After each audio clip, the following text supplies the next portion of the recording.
Not everybody is gonna like you. It's a tough life lesson that everybody has to accept at some point. It could be a kid in your class, a coworker, your partner's parents, but chances are your existence is gonna rub someone the wrong way. There is a class of people who have a harder time than others accepting that. We call them people pleasers. And I can admit that at times I'm one of those people. Yo, the natural light is booming right now, bro. Like, this is crazy.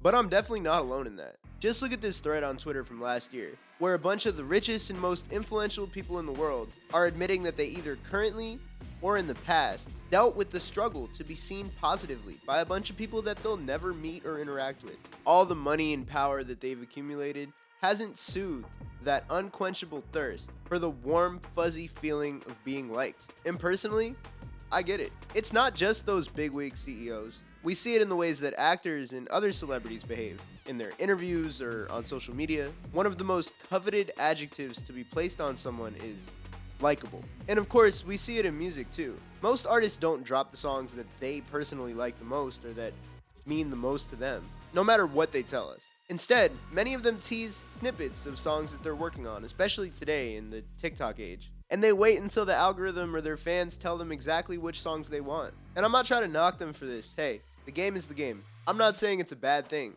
Part of it is a business decision, because if you want to make money, you're going to put out the songs that are going to do the best. But a big part of it is also just wanting to be liked by your fans and wanting to be remembered by them. A lot of artists will even say that they're going back to a certain era or a time, most likely because fans are telling them that that's what they want. They can't bring 2016 back, but they can sure as hell try to make music that sounds like it was from then. So it might seem counterintuitive for me to sit here and tell you that sometimes being hated is actually one of the most powerful marketing tactics in the book. But how could that be? How could someone going out of their way to talk about how much they dislike you or the thing that you're doing possibly help you in your career? Let's talk about it. Real quick though, I want to thank you guys for getting me to 2,000 subscribers. I haven't even been doing this for 6 months, so you're still super early and I appreciate you guys so much. I just want to let you know that if you want to see any of my videos a day early, go to my Instagram, follow me, HADJI Gaviota, and then go to my broadcast channel. I post all the videos in there a day early. On top of that, I have a song coming out called Kick It Like We Used To. If you're watching this video the day that it comes out, then the song comes out at midnight.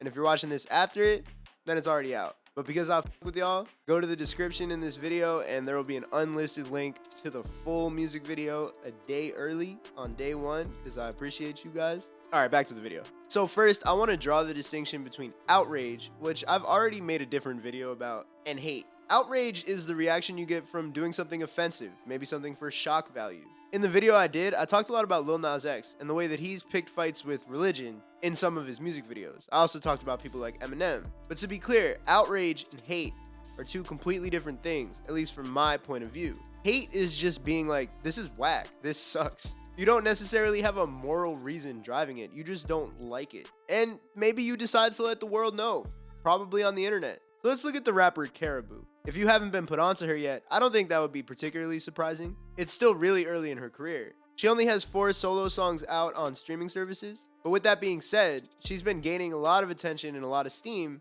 as a part of Lil Yachty's label Concrete Boys. Their album just came out and she's all over it. She was actually working as Yachty's assistant before taking a leap into the rap career. Her verse on the label's On The Radar freestyle did a whole lot to boost her profile. And for me, as a substitute teacher in a high school during the day, I heard my kids listening to that freestyle on more than one occasion. And that's always my barometer for knowing when something is really connecting in real life. If I see my kids listening to it, that shit is really happening. So Caribou logged onto Twitter and she posted a snippet for her song R.I.P. Follies. The song samples a Big Timers song called Project.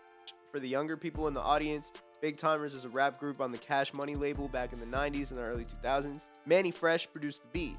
Speaking of the beat, calling the Caribou version a sample is putting it a little bit lightly. It's almost the exact same beat. It just has some 808s and some light percussion added. So when the song's producer, Mitch Gone Mad, tweeted that the song was produced by him and Childboy with no mention to Manny Fresh, it sparked a conversation. People were pretty mad that he said produced, when all he did was add an 808 to a song that kinda already existed. So the temperature was really high surrounding the discourse of the song, and that's before we even get into what Caribou was doing on it. Because the thing about Caribou is that her rap style is a little bit divisive. Some really enjoy her more lower energy, deadpan style of rapping, slightly swagged off beat a little bit, and Others think she sounds like ass. This video isn't really about my opinion on Caribou, but I do find myself more in the former group than the latter. I think she snapped on that On the Radar freestyle, and I really like her song Running Late. Some of her verses on the HADJI album were cool. I actually listened to that album the day that I'm filming this. I think she truly does have a lot of potential. But also, I'm already like totally pilled on the monotone delivery rap music, you know, artists like V's and Anicia. Like, I love shit like that. So it kind of makes sense that I like Caribou. For a lot of rap fans, it's kind of a new sound, and some people don't really take kindly to that. People are afraid of change, man. So the response on the song has been a little bit mixed. There are some people defending it and saying that it was great, and then there's a lot of negative comments, and honestly, from what I saw, just my perspective, I saw a lot more negative discourse than positive. Once people got tired about arguing about whether or not the song was good or whether or not Caribou was good, people started talking about the strategy of posting that snippet. That started when a Twitter user named Tosh P, whose takes I really like, tweeted that the Caribou track was genius. Not a single record label with their budget could do a viral rollout like that and gain that much traction. Marketing teams pray for a moment like that. A good friend of mine in the industry, Colin Donovan, quoted that tweet and added on, "Hate marketing is real. Highlight or plant a few key hate points. Watch the target audience come to their defense and ride for them." Now, I'm not necessarily saying that Caribou's team posted that snippet intentionally, looking to plant some haters, but if they did, they wouldn't be the first. And picking a snippet of the video where Caribou's on beatness is not at its highest, and then tweeting about who produced it without mentioning the very obvious Manny Fresh sample, is basically putting a giant target on your back and saying, please tweet about this in a negative way. So let's examine that strategy a little bit like that meme where the guy's brain slowly starts to explode, and look at it in a couple different layers. The first level is just straight up posting a snippet, right? You post a snippet of your song, you're informing the people who already follow and already like you that you're dropping something. So in this case, Caribou fans and people who already follow Caribou are like, cool, she's about to drop this song, she's got a video. People can quote tweet it and be like, hey, I'm excited, sounds great. Good old fashioned friendly interaction. But this is 2024, bro. That doesn't cut it anymore. It's all well and good, but it's not viral. What people seek now is virality, because virality means you're reaching an audience that doesn't already follow you, and the goal is to grow.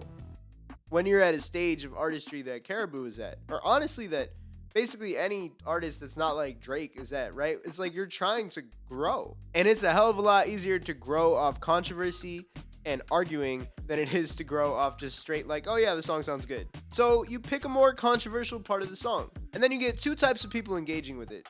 Some people are like, sick, sounds really cool, and then other people are like, bro, what the f is this? And then once a dog pile can build up on Twitter, people will start seeing who can say the funniest thing about something that they think is bad. And then you're just spreading it more and more and more. But you're getting twice the shares and twice the engagement, even if some of that engagement is negative. That's a tried and true strategy, right? Post something with the intention of going viral, but it's not the full story either. We can go one layer further in the brain explosion meme. Once people start hating on someone, if that someone has fans who want to defend them, which Caribou definitely does, then you galvanize another layer of responses from people who will go to bat for you. They start yelling at the people who are saying it's trash, saying that it isn't trash. They're trash. And those interactions are maybe even more valuable than the new converts, because it's encouraging your fans who might be more passive, might just be on the sidelines, to step up and say, hey, you know what? I like this, and be vocal about it. And whether they know it or not, in that process, they become more active fans of you. Let's go back to Colin's tweet for a sec. Highlight or plant a few key hate points. Watch the target audience, come to their defense and ride for them. The hate point in this case is Caribou's delivery or maybe the beat. Some people like it, a lot of their haters don't really like it. And the target audience here isn't the people who are going to call it trash, even if it seems like the post was maybe, designed to attract people like that. The true target audience, the real end goal, is the people who come in to defend it and prolong the discourse. And so these defenders, they might have already been aware of Caribou or whatever artist we're talking about here, but awareness is just step one in turning someone into a true superfan. People do tons of things to go viral on the internet, and they could reach a bunch of people but still have a lot of trouble converting those people they're reaching into genuine fans of whatever it is they're doing. Look, there's so many examples of people who do things to go viral and then struggle to keep people around. We'd be here all day. There's probably a YouTube downfall video for every single person I think about mentioning in this. This isn't the strategy for acquiring new fans. It's the strategy for turning the already aware people at like level 1, level 2 of fandom into like level 5, level 6 super fans. This is what you want in the end. You want that deeper connection. Pointing out a few of your own flaws in public in the music industry is certainly not a new thing. It always makes me think of the scene in 8 Mile where Eminem's character is like, yeah, I'm white. Yeah, but your parents are rich and your name is Clarence. He acknowledges all of his flaws before the battle rapper can say it to him. Look at Drake. He got so sick of people saying like, oh, I like your old stuff, that he basically went and put I like your old stuff better on a bunch of t-shirts and sold it, because he knew that rather than like ignore that narrative, twist it around, see what he can get out of the hate. And artists have been intentionally teasing more controversial parts of their music for a minute now because it's a strategy that works. Ice Spice has done it at least twice. First, she teased the Bikini Bottom song where like people were like, yo, you're rapping on like a SpongeBob ass beat. And then she named the song Bikini Bottom. I don't know if it was called that before or after people were running with the SpongeBob beat meme. And then, hey, that song ended up doing really well. And especially as the follow-up to Munch, where people were like, yo, she's going to be a one-hit wonder. Like, I think that song was kind of perfect. People were like, yo, she's kind of like floating on this a little bit. And she did it again with the Thank You This You're Not Even a Fart, which people on the internet were like, bro, what? And then she very quickly turned it around, dropped it, and got a lot of attention for it. And people were like, yo, this song is actually kind of hard. People were like, I'm not going to lie, I like the fart song. We can look at that video of NLE Choppa dancing shirtless at Rolling Loud or whatever festival that was with his If I Was a Bad, I Want to Me Too. Like, a lot of people were just like making fun of him for that, calling him zesty or whatever. But at the end of the day, that song is hard, and you will not convince me otherwise. And to tell you the truth, I don't think I would have interacted with that song if it wasn't for that piece of content that NLE Choppa so carefully, or somebody on his team so carefully figured out would go crazy. Because I guarantee there were conversations had like, yo, when you tease that, dance like this. People on the internet are going to lose their mind. Hell, they probably paid some blogs to post it too. But at the end of the day, the strategy is the strategy. And that song reached me, and now I genuinely want to listen to that song when it comes out. Look at the Camila Cabello song with Playboi Carti. Like, she teased snippets that sounded insane. I mean, that whole song is like a fever dream kind of, right? But it's been pretty successful. And it started a lot of conversation, at the very least, whether or not people like it or not. So posting controversial things is an easy way to get attention. But at the end of the day, first of all, there needs to be an audience of people who will enjoy this thing. Otherwise, it's a waste of time. It's just a virality stunt, right? There are a lot of people who really genuinely like the way that Caribou raps. I'm one of them. And you want to reach more and more people like that. But in order to reach people like that, you're going to have to go through a lot of people who either don't like it, want to get some jokes off and get some likes off, or don't like it yet, but will eventually. And there really is something about galvanizing your fan base and making them go defend you that makes them really stick around longer. I did a different video talking about why people care so much about reviews. And in that video, I talked about what I'm about to talk about, but I want to reiterate it here.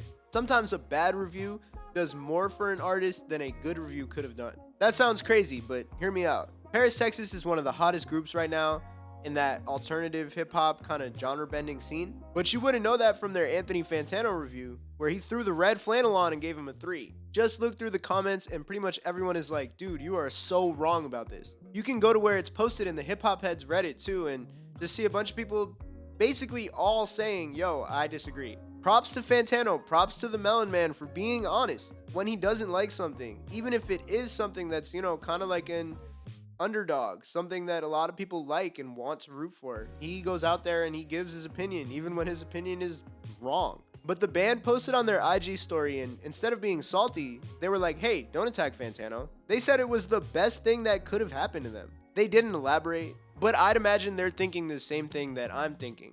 A bad review from Fantano, 1, will make a lot of people click, and 2, will make a lot of people want to defend you if that thing is actually good. Look at what happens when Beyonce gets an 8.4 from Pitchfork, because that's not enough for the Beehive.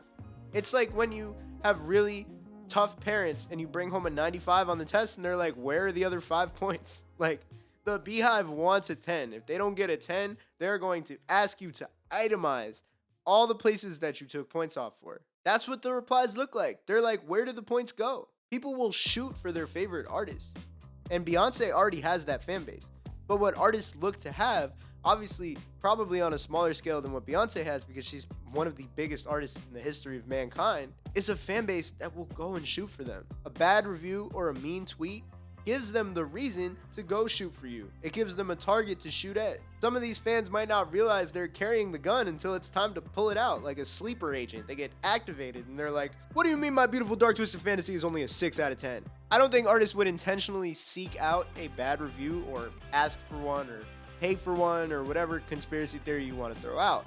But I do think an artist that has a good marketing brain, or honestly just has a good team that thinks about stuff like this, will immediately try to use it to their benefit. If you want to see me talk further about that concept with some other examples like GoldLink, I'll link the video in the description. There are a few times where this strategy doesn't work. For one, it's important that what the people are complaining about is the music and not you. You want people to like you. So by being unlikable, you run the risk of alienating everybody. An example of a big mistake is Chance the Rapper telling one of his fans to eat a dick on Twitter. He followed up that rant with the big day, and nobody was left to defend him. Chance could probably get his own deep dive in a video, but I feel kind of bad because he's going through a divorce. I'm not even trying to joke about that. Like, that's genuinely kind of sad. And I was a really big Chance the Rapper fan, like when I was in high school and college. Acid Rap, Coloring Book, 10 Day. You know, Chance meant a lot to me. He's honestly pretty influential as an artist, and I think there's going to come a day where he redeems himself and gets a lot of flowers, and I don't want to be one of those people who's talking crazy about him because I do believe that he still has it in him.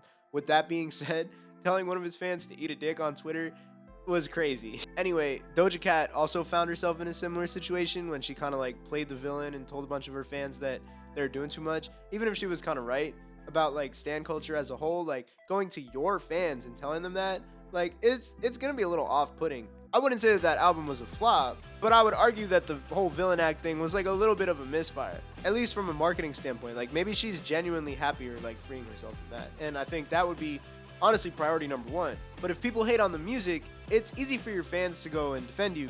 If people are hating on your personality or hating on your real life actions, it's like a little different. Like, yes, you will still maybe get some defenders, but you're also gonna get a lot of people who are like, hey man, I didn't sign up for this, I'm out. So the question you might ask is like, why don't more artists lean into the hate? Well, I think first, like, a part of their sound has to be like inherently contentious or controversial. With Caribou and Ice Spice, I think female rappers are always put under a microscope to a certain extent. So the hate, like, that'll already be there for them. If they want to lean into that, they totally can. If you're just kind of like a regular person making like good music that doesn't like really push boundaries, which there are a lot of artists like that with very successful careers, like, this marketing tactic is not going to be very easy for you to pull off, because it's like, how do you piss people off? Like, you're making like kind of inoffensive stuff.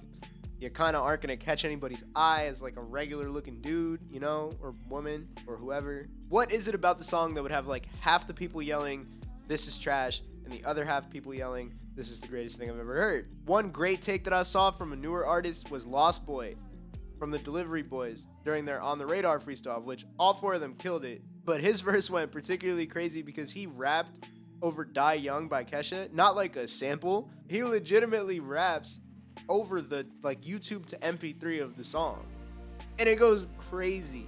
I think it's fire, and a lot of people think it's fire. I would say the predominant response is like, yo, this is actually super hard. But I think a lot of people are like, I don't want this to be hard, but it is. And there are definitely some people hating on it, but there's genuine discourse around it. That's the perfect example. When you get those positive takes and those negative takes, and then everybody starts arguing, that's how you crack in and start building a fan base. I think the biggest reason, though, that we don't see this as much as we see other marketing strategies, even though it's been shown that it works, and most artists will try just about anything that works, but a lot of people are just genuinely afraid to be disliked. It goes back to what I said in the beginning. People are people pleasers, and I am people, at least some of the time. It feels really good to get good feedback from people. It feels less good to have some people say that you suck. Some people are able to brush off negative feedback like it's nothing, but others will hyper focus on it. And as a smaller artist who is not a famous person, but someone with like enough of a following where I get random people sharing opinions about my music, most of the comments I get are really positive. And I'm so thankful for that, but at the same time, I remember the negative comments I get way more than I remember the positive ones. It's not exactly rocket science, but it is what it is. It's human nature. A lot of people would be averse to putting themselves out there in a way that isn't shielding themselves, and instead is leaving themselves open to criticism. And not just that, but anticipating it and welcoming it when it comes and using it as fuel. I think some of my songs are potentially more volatile than others, and I actually think it might be good for me, like personally, to put myself out there like that a little bit more, because it'll force me to accept that not everybody is gonna like me. How can you truly want to succeed in this world, one of very diverse and very loud opinions, without expecting some people to not really mess with what you got going on? But it's one of the hardest things to accept. You know, when I started making music, like, I just wanted to make my art and chill. Learning to roll with some harsh feedback and some really mean words in the name of marketing is something that is easier said than done, to be honest. So when I see artists earlier in their career like Caribou embracing it, I know that on one side of the coin, it's a really shrewd marketing strategy. They genuinely care about their art if they're putting it out in that manner and going into the comments and beefing with people about it, because they know it's the best way to reach people that they want to reach in today's economy. At the same time, I see artists like Doja Cat or Lizzo who struggle and openly struggle with dealing with that negative feedback, whether you feel like it's warranted or not. And I worry about artists who have to deal with it because it probably sucks. I know, poor rich celebrities, cry me a river, trust me, I totally get it. I'm only talking from the artist perspective here. So yeah, sometimes hate can actually really help propel your art into the place that you feel like it belongs in. It's just not the easiest pill to swallow. You've got to make sure that the thing you're doing is divisive and presented in a divisive way, but a way that is still likable to a large enough amount of people to make the whole thing worth it. Because if it's just bad, it'll be ignored or laughed at. But if you thread that needle in the right way, you may find yourself a fan base that genuinely cares about you. Hate is a strong word, and it's also a strong marketing tool, if you know how to use it.